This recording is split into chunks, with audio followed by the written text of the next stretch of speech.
बोलो सियावर रामचंद्र की जय, पवन सुत हनुमान की। बोलो भाई सब संतन की जय। आज हनुमान चालीसा का हम लोग 17वीं चौपाई देखेंगे। आइए पाठ करते हैं। तुम्हरो मंत्र विभीषण माना, लंकेश्वर भय सब जग जाना। तो हनुमान जी की महिमा के अंतर्गत हम लोग कल देख रहे थे कि कैसे तुम उपकार सुग्रीवहि कीन्हा, राम मिलाए राजपद दीन्हा। हनुमान जी की मित्रता, हनुमान जी की सलाह, हनुमान जी की मंत्रणा, क्योंकि सुग्रीव जी ने प्राप्त करी, इसीलिए ये जग विदित है कि उनको जीवन में कितनी सफलता, सुख, समृद्धि, यश, कीर्ति सब प्राप्त हुई। यही नहीं है कि उनको इस लोक की अनेकों प्रकार की समृद्धि और सुख प्राप्त हुआ, उनको साक्षात राम जी की प्राप्ति हो गई, अर्थात उनका परलोक भी सिद्ध हो गया। वही एक पूर्ण जीवन होता है जहां पे हम लोग अपने इस जीवन को भी समृद्ध करें, सुखी करें और अपने आगे के जीवन परलोक की भी सिद्धि करें। वेदांत शास्त्र में इन दोनों को कहा जाता है अभ्युदय और निश्रेयस। हम लोगों के मोटे तौर से दो गोल होते हैं, एक को अभ्युदय बोलते हैं और एक को निश्रेयस बोलते हैं। अभ्युदय के अंदर धर्म, अर्थ और काम आता है और निश्रेयस के अंदर हमारी मुक्ति, भक्ति, ये सब अंदर की आध्यात्मिक उन्नति आती है। धर्म का पथ वो होता है जो हमको अभ्युदय की भी सिद्धि कराता है, लेकिन ऐसे अभ्युदय की सिद्धि कराता है कि वो हमारे ही आध्यात्मिक विकास के लिए बाधक न बने। जिसको धर्म का आधार नहीं होता है, वो कोई न कोई जब लौकिक कार्य में ज्यादा प्रवृत्त होता जाता है तो उसके अंदर बहिर्मुखता, अभिमान, बाहर की यश कीर्ति की कामना, लोकेशना, वित्तेशना, ये सब चीजें उस व्यक्ति को ज्यादा प्राप्त होने लगती हैं और उसके लिए ये बाधक हो जाता है। हर व्यक्ति को एक समग्र जीवन, एक पूर्ण जीवन जीना चाहिए और इसीलिए आपको बाहर जो भी यहाँ पे संभावनाएं हैं, किसी क्षेत्र में दक्षता है, उसको सेवा का माध्यम बनाते हुए आपके समस्त लौकिक इच्छाओं की पूर्ति हो, कर्तव्यों की पूर्ति हो और ईश्वर के सेवा के लिए आप निमित्त बने। और ऐसे ये कार्य करें कि साथ साथ इसी पूरी प्रोसेस में हमारे मन का भी एक निर्मलीकरण, पर्गेशन होता रहे। दिन भर के कार्य के बाद आपका मन और सुंदर, शांत होता जाए, सूक्ष्म होता जाए, तब आप सही पथ पे लगे हुए हैं। हनुमान जी के पूरी जीवन की लीलाएं ऐसी पूर्णता वाली हैं कि बाहर के जीवन में भी वो अनेक प्रकार की दक्षता का परिचय देते हैं, ऐसी समग्रता से जीवन जीते हैं, क्योंकि कर्म के ऊपर ही कर्मफल आधारित होता है।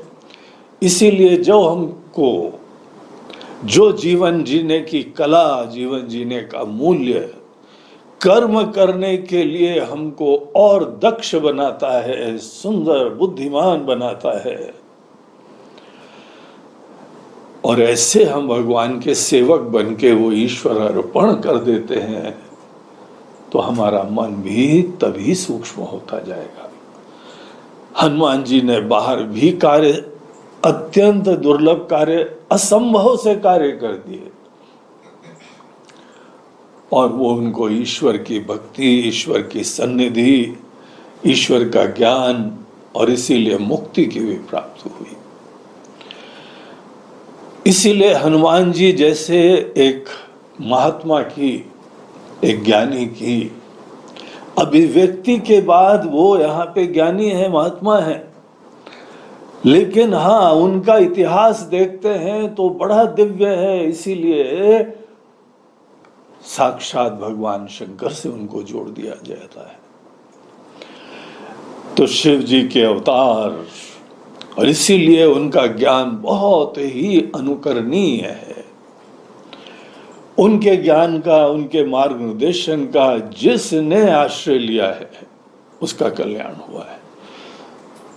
तो सुग्रीव की कहानी हम लोगों ने कल देखी कि कैसे सुग्रीव,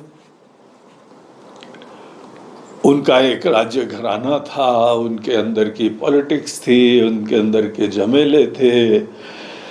वो सब चीजों को देखते हुए हनुमान जी ने उनकी जो जो मनोकामना है इहलोक और परलोक दोनों की सिद्धि कर डाली। हम लोगों के जो भी स्वजन हैं, हमारे मित्र हैं, हमारे जो यहाँ श्रद्धेय हैं, और हम भी जिसके श्रद्धेय हैं वो मित्र हैं, हमको ऐसे पूर्ण समग्रता के जीवन का मार्गदर्शन लेना भी चाहिए और देना भी चाहिए। तो सुग्रीव जी तो धन्य हो गए।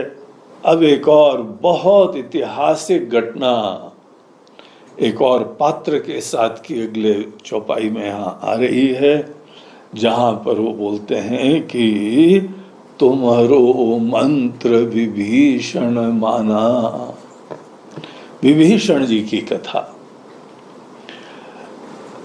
और उनकी भी जो है कैसे हनुमान जी के साथ मित्रता हुई, घनिष्ठता हुई, और उन्होंने हनुमान जी की मंत्रणा, सलाह, तुम्हारो मंत्र, मंत्र जो है वो मंत्रणा होता है। मंत्रणा मतलब एक बहुत ही गहन सूक्ष्म मार्गदर्शन होता है।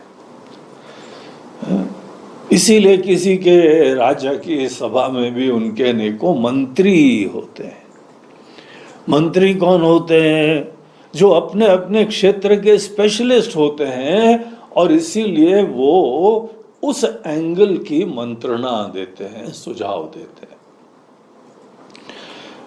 तुम्हारो मंत्र विभीषण माना, आपकी मंत्रणा, आपका सुझाव विभीषण जी ने माना।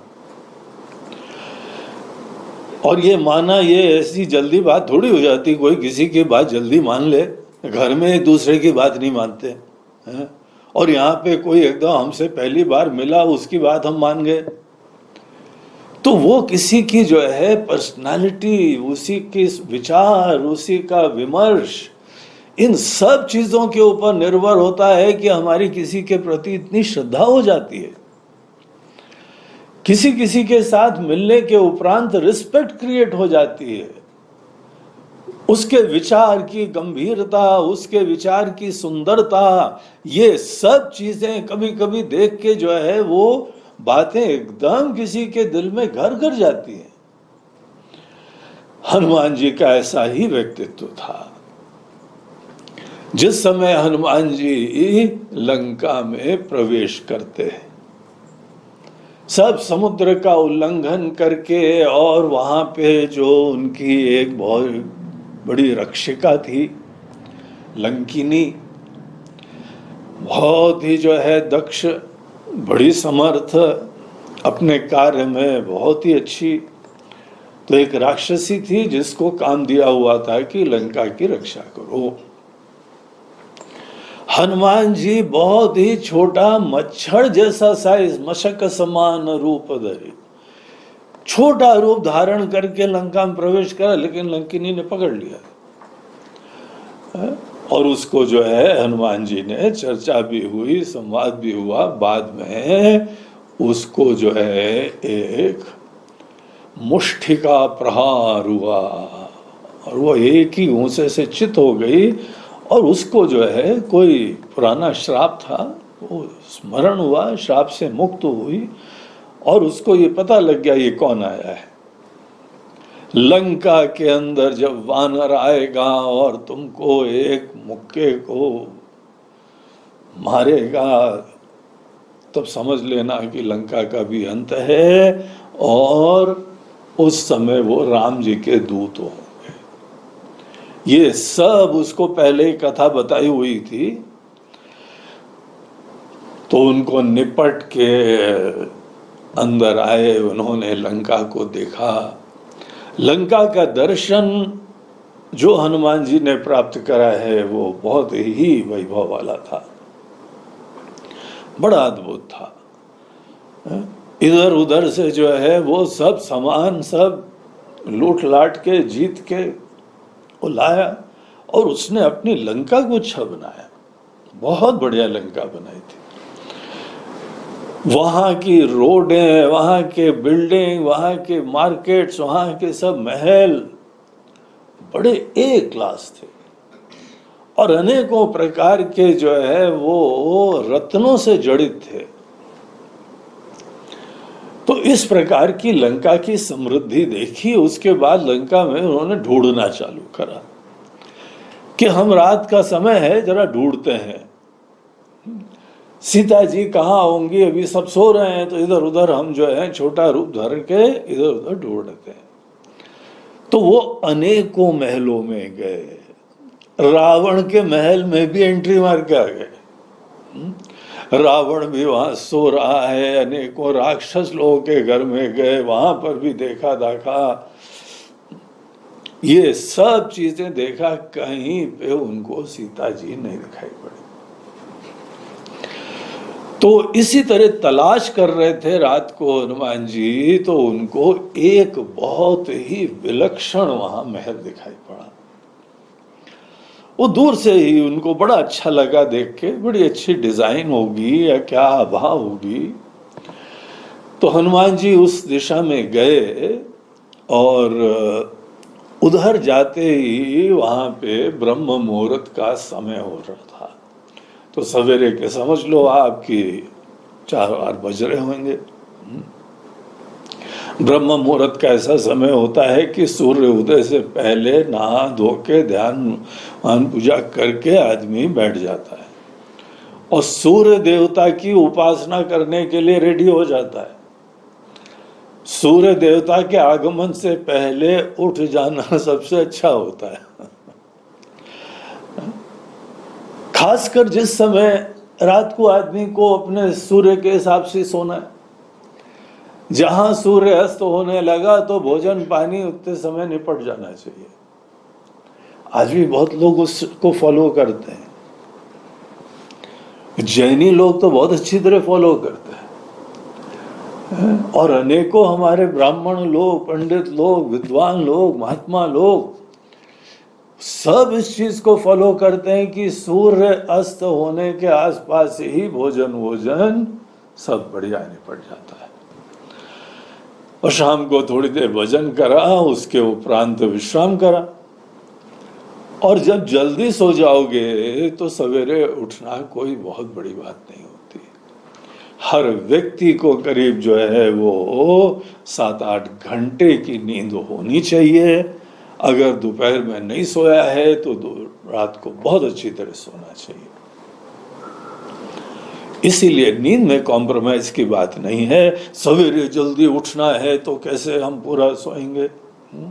जल्दी सो, काम हो जाता है। नींद तो अवश्य पूरी लेनी चाहिए।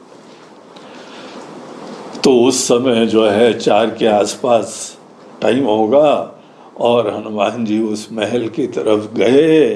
बड़ा दिव्य सा महल, अलग सा महल। एक एक राजसी व्यक्ति के घर के design, colour, painting, interior, garden सब अलग होता है। और सात्विक व्यक्ति का जो है वो घर का पूरा पेंटिंग से ही पता लग जाता है। कई बार हम लोग अपने कॉलोनी में वॉक पे निकलते हैं, दूर से ही पता चल जाता है। एक व्यक्ति ने अपने घर की पेंटिंग करी थी पैरेट ग्रीन। आंख में चुभ रही थी, इतना ब्राइट घर। ग्रीन में भी बड़े शेड्स आते हैं ना, एक पैरेट ग्रीन, ब्राइट येलो, और उसके अंदर वो शायद तोता भक्त होंगे। बालकोनी रेड, ग्रीन पूरी दीवार और बालकोनी रेड। अब इस टाइप से पूरा अलग ही दिखाई पड़ता है। वो अंदर आदमी का माइंड सेट भी पता लगता है। और किसी किसी का घर भी बड़ा सौम्य सा, शांत, सुंदर दिखाई पड़ता है। पहली चीज हनुमान जी ने बिल्डिंग ही देखी थी, विभीषण जी का महल देखा, और फिर उसके वहां पास जब गए तो वो समय जो था विभीषण जी के जगने का समय था। हनुमान जी जो है इस रूप में थे कि कहीं पर भी उनकी एंट्री आराम से बगैर प्रॉब्लम के हो जाती थी। और रावण ने अपनी लंका को इतना सुरक्षित करा हुआ था कि घर के अंदर कोई वहां पे चौकीदार गार्ड की जरूरत ही नहीं होती थी। जैसे पुराने समय के महल, इतनी बड़ी बड़ी मोटी दीवारें, पहाड़ पे चढ़ के 1 गेट 2 गेट 3 गेट 7 गेट के बाद फिर वहां पे महल आता है। अब कौन वहां घुसेगा? इसीलिए वहां पे अंदर के महल वाले लोग आराम से सो सकते हैं, घूम सकते हैं, कहीं पर कोई प्रॉब्लम नहीं। तो और कोई गार्ड वार्ड नहीं थे, सब निपट लिए थे उन्होंने। तो वहां खड़े होके उन्होंने सुना। हनुमान जी को आश्चर्य हुआ। वो उठते हैं और सवेरे ईश्वर का स्मरण कर रहे थे, राम जी का स्मरण कर रहे थे, of all the things. Vibhishan सवेरे समय हे राम राम। हनुमान जी के कान खड़े हो गए, बोला ये क्या सुना हमने लंका के अंदर। तो वो वहां पे और इंटरेस्ट से पास में गए, बड़ा ध्यान दिया। और विभीषण जी जो है वो उस समय उठ रहे थे। उसी समय हनुमान जी ने निश्चय कर लिया कि चलो भाई, राम जी की कितनी कृपा है कि एक हमको साधु पुरुष लंका में मिल गया, भक्त मिल गया। इतना जल्दी कैसे निर्णय कर लिया? हनुमान जी ने एक बार सुना और निर्णय कर लिया, उनको प्रमाण पत्र दे दिया, बड़ा साधु पुरुष है। क्योंकि सवेरे सवेरे उठते उठते जो चीज भी आप बोलते हैं वो आपके ही आस्थाओं का विषय होता है। उस समय हम कोई जो है वो संकल्प से नहीं करते हैं, वो संस्कारों से करते हैं। संस्कार जो है वो हमारी आदतें बन जाती हैं, स्वभाव बन जाता है। और कोई भी व्यक्ति का जो स्वभाव होता है संस्कारों के वजह से होता है, और संस्कार से स्वभाव तक की यात्रा बड़ी लंबी चौड़े अभ्यास से होती है। दिन रात वर्षों में उठना बैठना सोते जागते सतत आप चिंतन करेंगे किसी चीज का। संकल्प पूर्वक जब कोई चिंतन करा जाता है तो संस्कार पड़ता है। संस्कार में जब रमते हैं तो स्वभाव बनता है। तो ये किसी का भी स्वभाव अगर कोई बन गया सवेरे सवेरे, तो अभी संकल्प तो चालू नहीं होते हैं, धीमे धीमे आदमी पूरा जगता है और फिर अनेकों प्रकार के कर्म करने के लिए प्रवृत्त होता है। तो इसीलिए जो व्यक्ति सवेरे जो बोल रहा हो वो कभी झूठा नहीं होता है। और एक और चीज, रात को सोते सोते अगर कोई बोल रहा है, उसके भी अंदर, मन के अंदर वो सब बातें हैं। उसके अंदर कौन से संस्कार हैं उस समय की, कोई हमारे अंदर चेहरा लेने के लिए कोई मनोवृत्ति नहीं होती है। हम जो होते हैं सो होते हैं, ठीक है या गलत है, अच्छे हैं या बुरे हैं, जो है ट्रांसपेरेंसी होती है। तो ये सवेरे, इसीलिए सवेरे सवेरे अगर आदमी अच्छी तरीके से ध्यान और चिंतन करता है ना, और रात को सोने के पहले भी चिंतन करता है, वो आदमी के जहन में, सबकॉन्शियस माइंड में बड़ी डीपली चला जाता है। उस समय कनेक्टिविटी वहां से डीप होती है। तो विभीषण जी उठे और राम जी का स्मरण कर रहे थे, ध्यान कर रहे थे। हनुमान जी ने सोचा कि ये साधु पुरुष है, हमको किसी भी तरीके से इससे दोस्ती कर लेनी चाहिए। अच्छे व्यक्ति से आगे बढ़ के दोस्ती करनी चाहिए। इनिशिएटिव हमको खुद लेना चाहिए। फिर हमारे अंदर कोई संकोच, कोई ईगो प्रॉब्लम नहीं आए कि वो आए पहले मिल ले, हम बाद में जाएंगे, और एक बार वो मिलेगा तो फिर हम हाय हेलो कर लेंगे, है? नहीं, ये हमको इनिशिएटिव लेके अच्छे लोगों से मुलाकात करनी चाहिए, परिचय करना चाहिए, जरूरत हो तो मित्रता करनी चाहिए। ये आदमी अच्छा है, साधु पुरुष।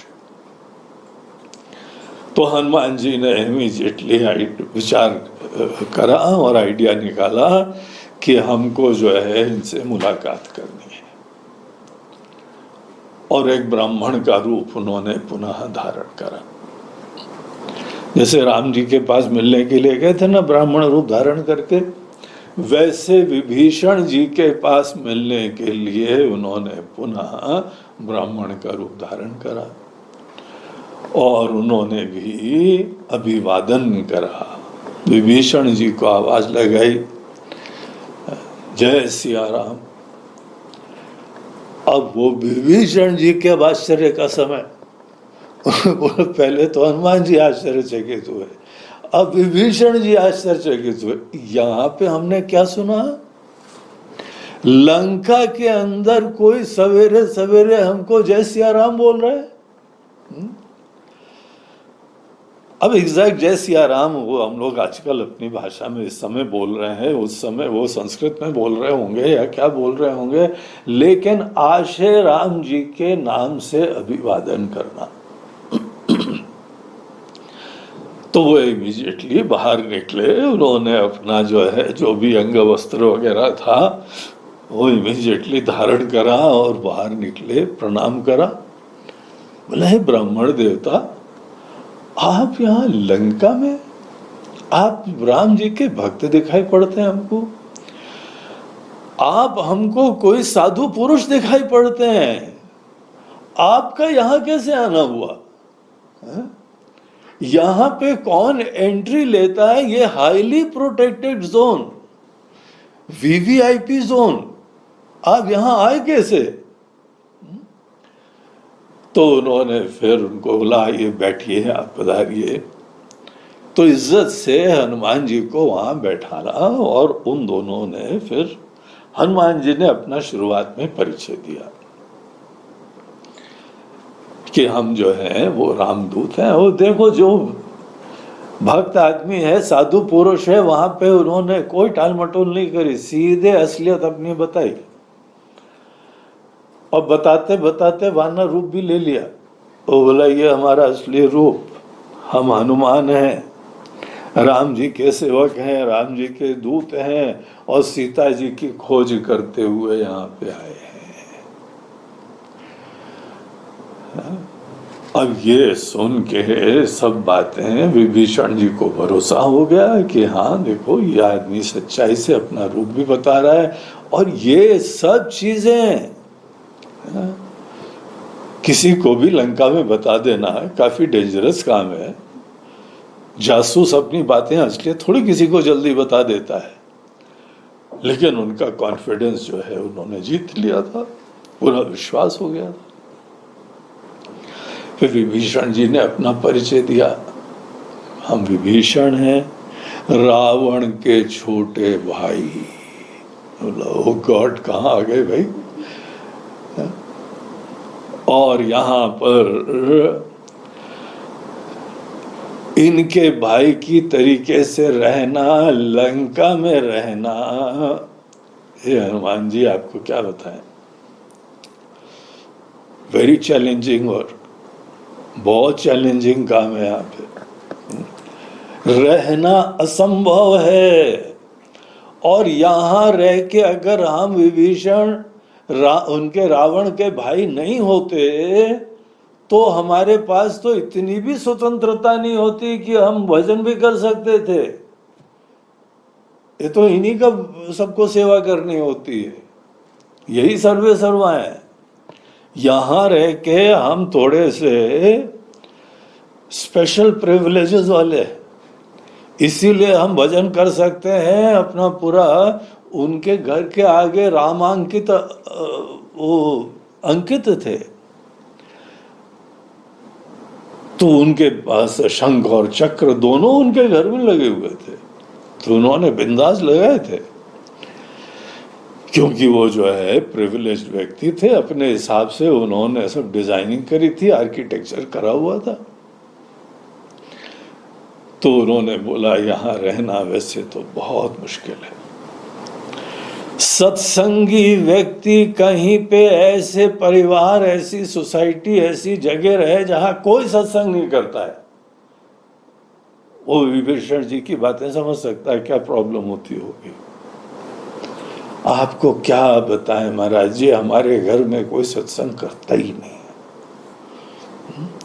हम ही करते हैं, और सब लोग एक तरफ, हम अकेले पढ़ते हैं।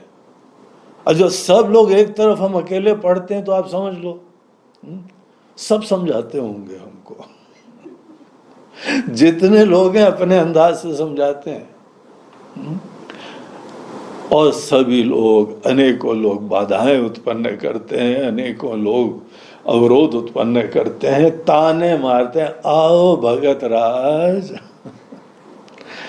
क्या क्या बोलते हैं, सब प्रॉब्लम अनेकों प्रकार के।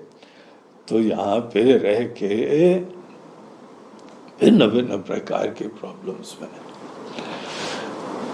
विभीषण जी अपनी कथा सुनाते हुए बताते हैं कि हनुमान जी पता हम यहाँ कैसे रहते हैं, जैसे 32 दांतों के बीच जिह्वा। क्या एग्जाम्पल बढ़िया दिया उन्होंने। बोला देखिए हम लोगों के मुंह में ऊपर 16, नीचे 16, और बीच में बेचारी कोमल सी जीभ।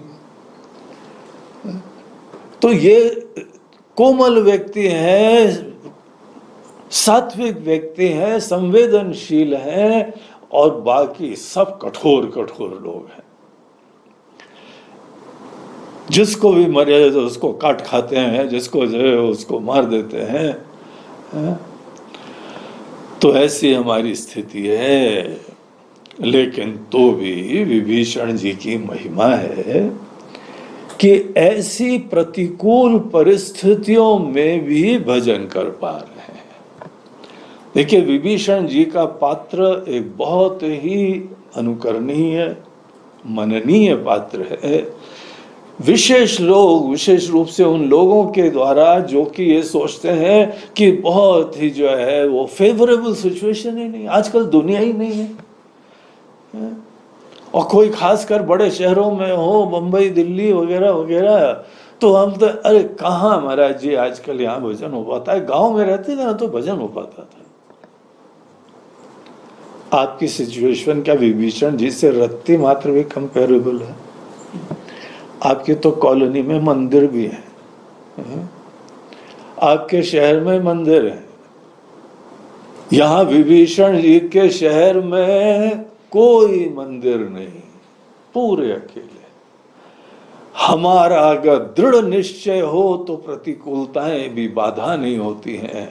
अगर आप भजन करना चाहें यही मूल प्रश्न होता है। अगर आप भजन करना चाहें तो कोई समस्या नहीं होती है। भजन हमको अंदर से करना होता है कि कोई बाहर दिखावा करना होता है? हमारी ईश्वर की आस्था क्या परिस्थिति सापेक्ष होती है? आपकी आस्था है, परिस्थिति में आपको बलवान करती है और आपको बुद्धिमान करती है। इसीलिए कोई परिस्थिति की ज्यादा चिंता नहीं करनी चाहिए।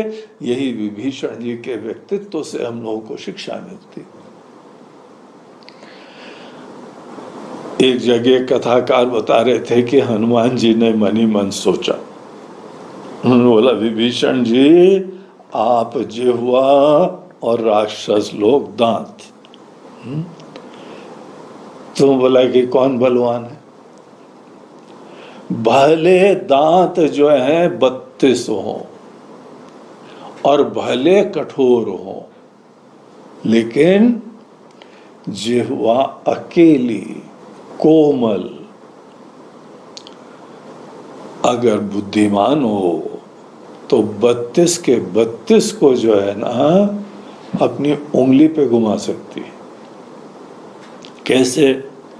तो एक बार इन दोनों का हो गया झगड़ा, दांत और जिह्वा का। दांत बड़ी दादागिरी करते थे। बोला, कायदे से रहो, नहीं तो अभी तुमको काट खाएंगे, अभी तुम्हारी जीभ कट जाएगी। तो पहले बेचारी जिह्वा चुपचाप हो जाती थी, लेकिन फिर एक बार जिह्वा को मिला सत्संग। सत्संग के प्रबल प्रभाव से उसके ही पूरे तेवर बदल गए, उसका डर खत्म हो गया। सत्संग से डर ही खत्म हो जाता है, प्रेरणा मिल जाती है। तो अगली बार जहां दांतों ने बोला कि जरा संभाल करो, बोला क्या कर लोगे? बोला बताए क्या कर लेंगे? हमको अपने आप कुछ नहीं करना है। करना एक चीज होता है, करवाना भी एक चीज होता है, पता है? कर्तृत्व एक चीज होता है, कार्यतृत्व दूसरी चीज होती है। कार्यतृत्व में हम करते नहीं, हम करवा देते हैं। बोलते हैं क्या करवा दोगे, क्या कर्तृत्व कार्यतृत्व वगैरह वगैरह क्या बोल रहे हो ये? बोलते हम बता देते हैं अभी। तो वो एक पहलवान के पास गई। पहलवान के सामने जब वो इंसान जाता है तो जिह्वा ने उसको दे दी गाली।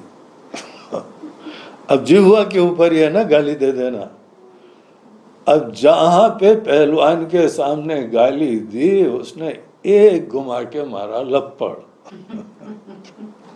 जहां लपड़ मारा, अंदर से आवाज आई दांतों की, समझ गए समझ गए समझ गए। तुम करती नहीं हो, करवा देती हो। बोलते हैं हाँ यही काम है। बोलने के काम से हम दूसरों को अच्छा भी करवा देते हैं और मुसीबत भी करवा देते हैं। औकात में रहो। उस दिन के बाद दांत सब अपने औकात में हैं और ये कोमल सी जिह्वा घर की कोमल सी पत्नी की तरीके से राज करती है। सब जितने कठोर क्यों ना हो, बुद्धिमत्ता से हैंडल करो।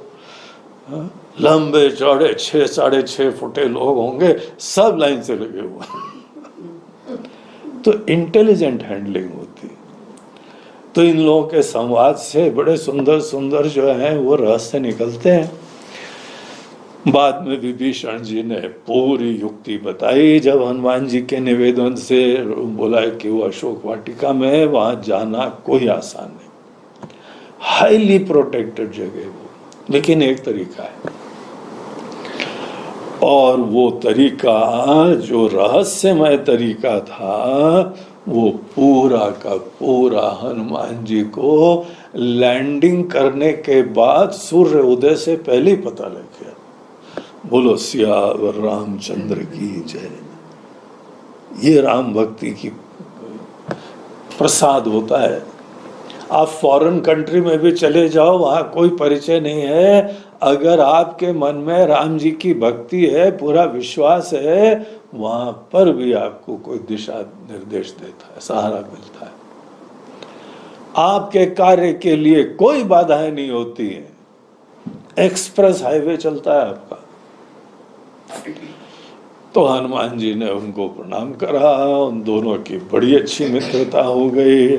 हनुमान जी ने भी उनको जाने से पहले एक मंत्रणा दी। वही बातों बातों में उनकी चर्चा हुई कि हे हनुमान, क्या हमको कभी राम जी मिल पाएंगे? हमारा राक्षसों का तामस शरीर है, तमोगुण से बना हुआ शरीर, यही हम लोगों का कुल है। शरीर तो सबका वैसे होता है, हमारा कुल ही तामसी, असुर कुल है, राक्षस कुल। क्या हमको राम जी की प्राप्ति, उनकी भक्ति क्या कभी ऐसा मिल पाएगी? हमारी भक्ति क्या फलित हो पाएगी कभी? वो विशेष वहां पे मंत्रणा जिसकी यहाँ पे चर्चा है, उस समय उन्होंने हनुमान जी ने दी उनको। उन्होंने बोला है मेरे भाई, हम कौन है? हम वानर हैं। वानर योनि में जो जन्मा है, और वानर आप समझते हो कौन है? लोग सवेरे सवेरे वानर नहीं देखते हैं, बोलते हैं कि जो भी सवेरे हमको देख ले, अनेकों लोगों की मान्यता है। उस समय कहीं रही होगी पता नहीं, अभी तो हमको नहीं पर्सनली मिले हैं वैसे प्राणी लोग, लेकिन हनुमान जी ने बताया अनेकों लोग हैं जो सवेरे सवेरे वानर का रूप देख लें अगर, तो बोलते हैं आज तो भैया खाना ही नहीं मिलने वाला है हमको।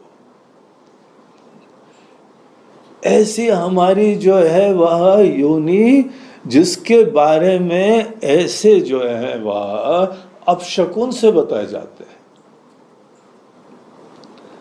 ऐसे व्यक्ति को भी देखो राम जी ने शरण प्रदान करी, उनको अपना सेवक बनाया, उनके हम स्नेह के पात्र बने।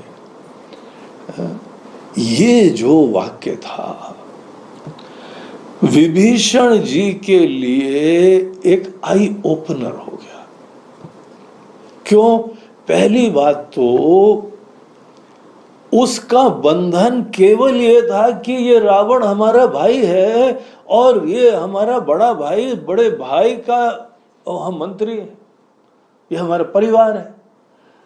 तो परिवार और भाई और इन प्रकार के संबंधों के प्रति विभीषण जी की बड़ी निष्ठा थी, और एक अच्छे समाज में सदैव परिवार के आपसी लोगों के प्रति, सब लोगों के प्रति एक आदर, स्नेह और सत्कार होता है।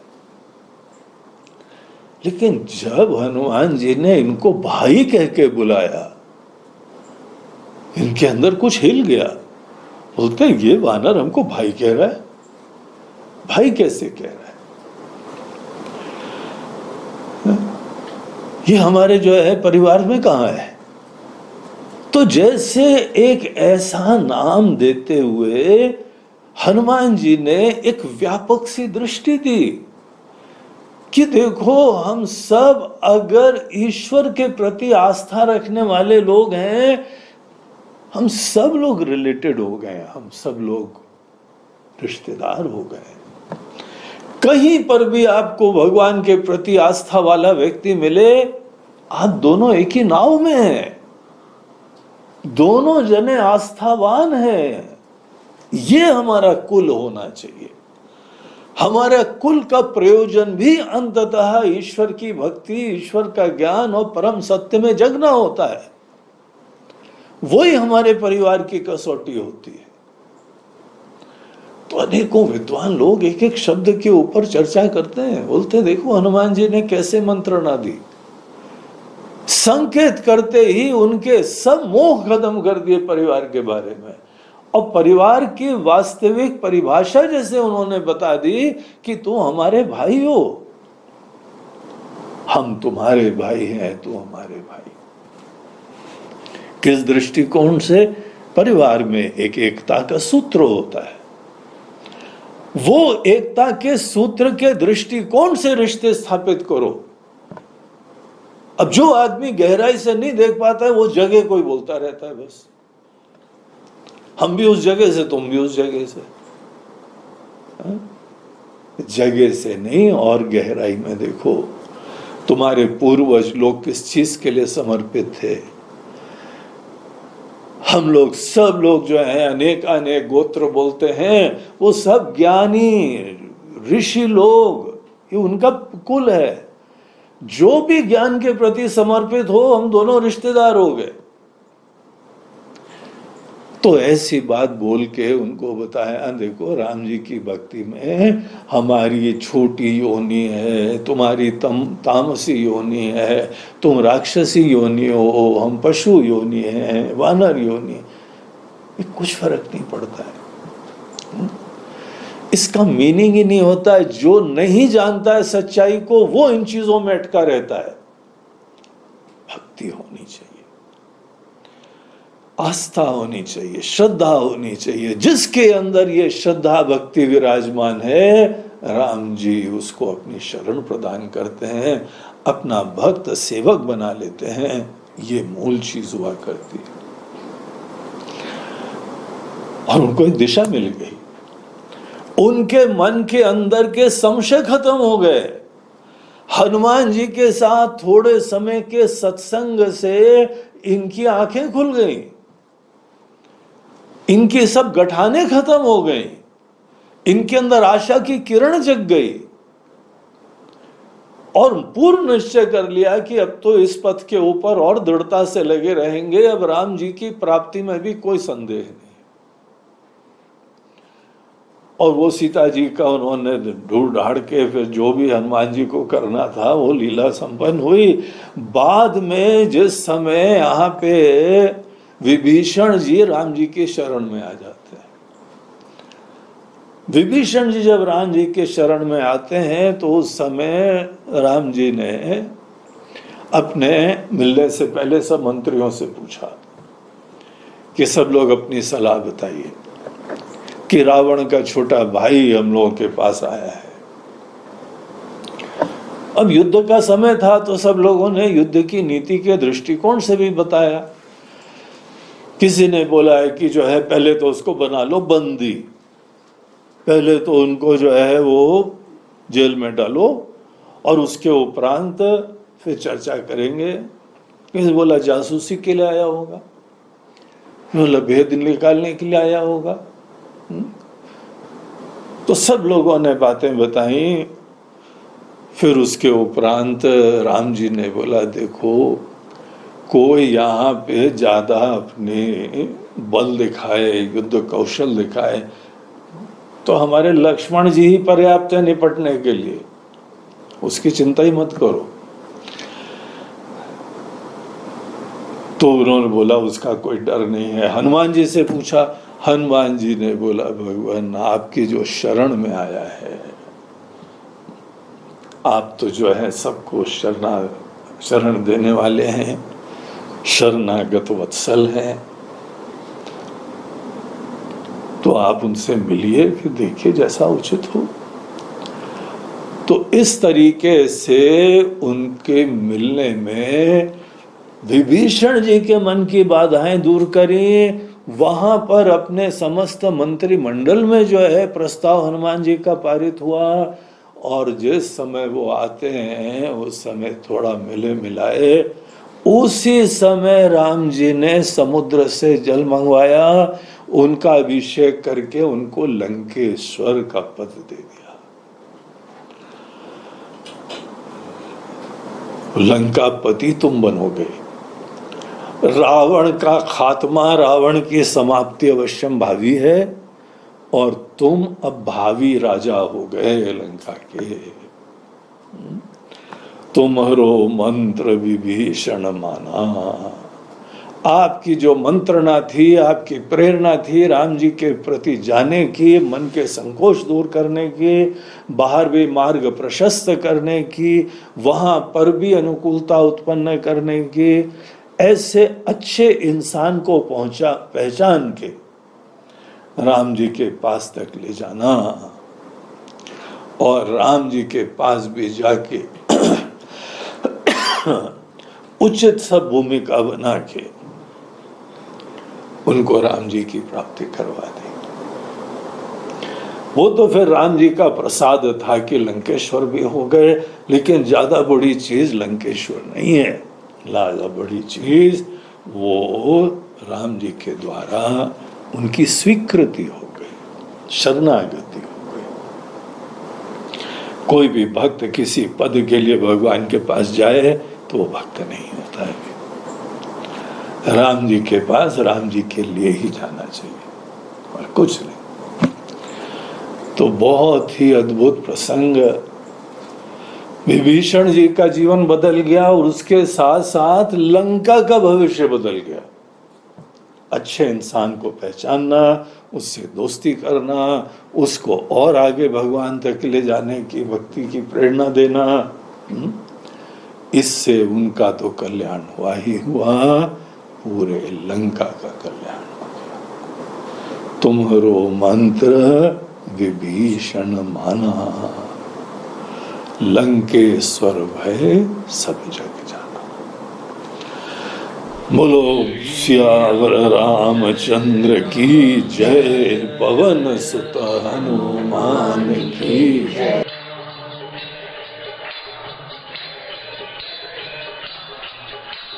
श्री